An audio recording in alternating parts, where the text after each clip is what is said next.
Vai lá, Superman. Monja, eu gostaria de saber a sua trajetória espiritual. A senhora foi criada no cristianismo e depois se converteu. Eu queria entender o porquê da conversão. Foram valores religiosos que a senhora não enxergou no cristianismo? Alguma coisa com a tradição cristã? Qual que foi o momento de mudança e por quê? Eu acho que durante a minha infância, a minha família era católica, apostólica, romana, e eu fui educada por uma família assim. Me levaram colégios de freiras e coisas do gênero. Também estudei em escolas públicas, que dá uma visão muito mais ampla da realidade, né? E de classes sociais diferentes. Foi bem interessante isso. O que acontece? Por cerca dos 11, 12 anos, eu começo a questionar minha família sobre valores de Jesus. Vocês estão vivendo de acordo com aquilo que Jesus ensinava? Por que a carne da mesa é diferente da carne da cozinha? Por que a pessoa que fez a sobremesa não sobrou sobremesa para ela? Eu falei, isso não é ensinamento de Jesus. Eu falei para minha mãe, não vou mais à missa. E, aliás, a missa era em latim, que eu entendia muito pouco. Eu falei, não vou mais. E eu digo, eu sou ateia. E a minha mãe dizia, como você quiser, minha filha, você um dia pode mudar, mas eu vou à missa aos domingos e você não quer, você não vai, tá certo. E eu comecei a questionar o que é Deus. Onde está? Qual o sentido da vida? Por que estamos aqui? O que é viver e morrer? O que é a morte? O que acontece depois da morte? E nessas perguntas eu comecei a ler muito.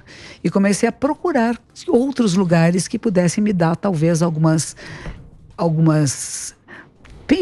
possibilidades de outras visões do mundo e não aquela apenas na qual eu nasci e cresci.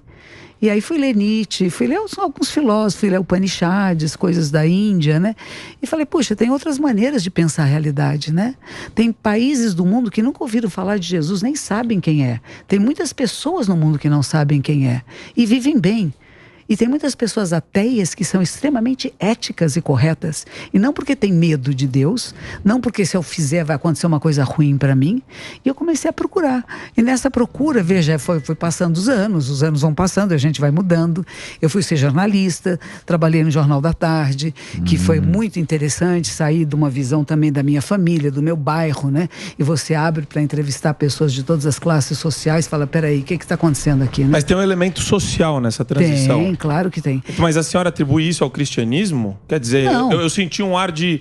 O cristianismo não é tão bom como eu achava que era. Não, eu não achava que era bom nem ruim. Quando você é criança, você não acha bom ou ruim. Só não se identificava. Te levam para a missa e você vai. E você fala, o que está acontecendo na missa, né? O que é isso? O que significa isso, né? E quando eu vou entrando na pré-adolescência e na adolescência, eu começo a questionar, como todos nós questionamos, nossos pais, nossas famílias e os valores. E nesse momento de questionar, eu falei, vocês não estão cumprindo o que vocês pregam. Eu não falei que o cristianismo não fosse bom. Eu estou dizendo que a minha família falava que era cristã, mas não vivia valores cristãos no dia a dia. Monja, tem um... Mas é o cristão à la carte. É isso aí. Ele escolhe. Esse é o pior. O judeu à la carte. O judeu à la carte. Porque você tem os 10 mandamentos. Você escolhe. Você pega os 10 mandamentos e fala... hoje eu vou fazer adultério, você não sei. Sim, mas o princípio cristão eu acho lindo. Muito. O amor pelo outro. Caritas, pelo outro. Você se vê no outro. É maravilha, é lindo. É lindo. O princípio é bonito. Sim, é que, pô, vai acho que todas as religiões falam sobre a mesma coisa com a capa do livro diferente. Basicamente seria isso. Não vem não que você é um puta Zé à la carte. Mas eu sigo. Assume pra monja. Uma das coisas que eu acho interessantíssimo do seu trabalho... Mas Jesus é judeu? Exato. Sim. Jesus era um rabino, não era? E reformou a religião e fez a parte dele. Cada um segue o que quiser. Eu sigo Moisés no comando. Quebrou o sistema. Quebrou o sistema, mas eu acho que é individual. Não acho que ela foi pra essa linha, tá, Superman? Complementando. É tão interessante, a gente tem em Nova York um rabino que é um mestre zen. A gente tem um padre católico que é um mestre zen. Então, mas isso é sincretismo, né? Não é sincretismo. Ele não deixa de ser da sua religião. Existe na Colômbia um padre que ele pratica o zen budismo e ensina a meditação zen para os seus discípulos, para as pessoas. Ele fez isso no Vaticano, gente. Ele foi ao Vaticano e na igreja, na capela de São Marcos, ele fez todo mundo sentar em zazen. Porque ele diz, zazen, a prática de sentar em meditação, de você silenciar e ouvir em profundidade a si mesmo, é uma libertação. Agora, qual o texto que você vai usar? Ele diz, eu nunca deixei de ser cristão, Eu sou um padre, eu sou da Igreja Católica. O rabino nunca deixa de ser rabino porque ele usa práticas meditativas que vêm através do Zen budismo. Então existe uma diferença, não é sincretismo, ele não está misturando, nada. Mas a senhora se identifica com qual agora? Ela é budista. Com qual religião? Eu sou Zen budista. Eu sou representante de uma ordem japonesa que se chama Sotoshu, que é uma tradição...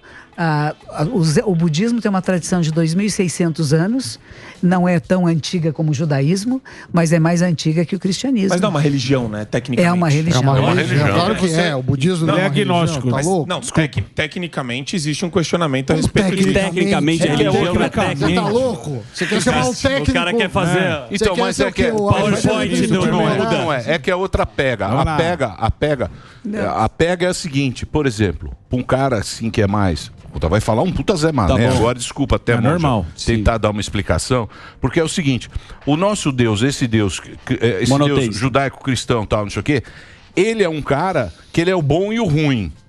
Então, tudo que é bom ele te dá e o que é ruim ele te dá. Ele é uma espécie de paizão da gente. Mas te dá o livre-arbítrio. Calma. Ninguém Deixa eu terminar. Quando você vai lá e quando você viaja para lá, você até fala, caramba, e como esses caras são diferentes? Porque eles agradecem cada coisa que existe. Então, o dia amanhece, você agradece aquele dia. Então, você fraciona.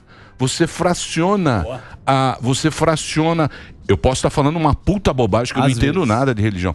Você fraciona as bênçãos que você tem através do dia. Quando você vai comer, quando você vai trabalhar. Você está sempre agradecendo as bênçãos. Então, me parece que você é mais feliz assim.